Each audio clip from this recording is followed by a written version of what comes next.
અમેરિકામાં વસતા આપણા ગુજરાતી પરિવારોના કૌટુંબિક અને સામાજિક હિતોના રક્ષણ માટે ઇન્ડિયન અમેરિકન એડવોકેસી કાઉન્સિલ એટલે કે IAAC દ્વારા સત્તાવાર રીતે બહુ જ ચોંકાવનારી જાહેરાતો કરાઈ છે, જેના લીધે પ્રવાસી સમાજની અંદર ભારે ચર્ચાનો માહોલ વ્યાપી ગયો છે. સ્થાપક સિદ્ધાર્થે એક્સ પર જણાવ્યું છે કે તેઓએ ભારતીય સામેના ભેદભાવ સામે માત્ર કામચલાઉ આક્રોશ કરવાને બદલે લાંબા ગાળાની અને મજબૂત કાનૂની વ્યવસ્થા ઊભી કરવા માટે છેલ્લા કેટલાક મહિનાઓથી વ્યવસ્થિત પ્રક્રિયાઓ તૈયાર કરી છે. આ સત્તાવાર અહેવાલો મુજબ અમેરિકામાં જેઓ કોઈ પણ ભેદભાવ, નફરત, હેરાનગતિ કે ખોટી રજૂઆતનો ભોગ બન્યા હોય તેમને કાનૂની અને નૈતિક ટેકો આપવા માટે જ આ સંસ્થાની સત્તાવાર સ્થાપના કરાઈ છે. આ એડવોકેસી ગ્રુપ પીડિતોને સારા વકીલો, કાયદાકીય સંસ્થાઓ, સ્થાનિક પોલીસ વિભાગો, પત્રકારો અને ન્યાયિક સંસ્થાઓ સાથે સીધો સંપર્ક કરાવીને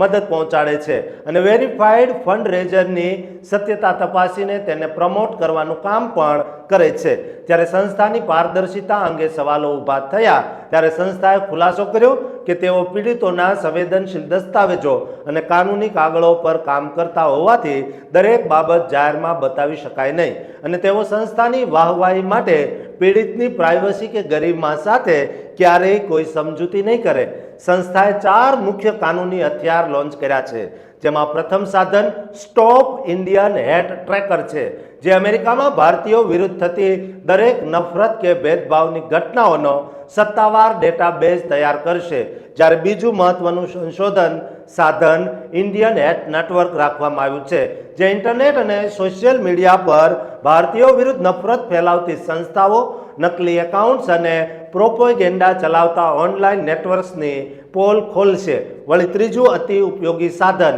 નો યોર રાઇટ્સ રિસોર્સિસ છે, જે ભારતીયોને નોકરીના સ્થળે થતા શોષણ સામે અવાજ ઉઠાવવા, પોલીસ સાથેના ઇન્ટરેક્શન અને કાનૂની હકો પ્રત્યે સાચી સમજ આપશે. જ્યારે ચોથું મુખ્ય સાધન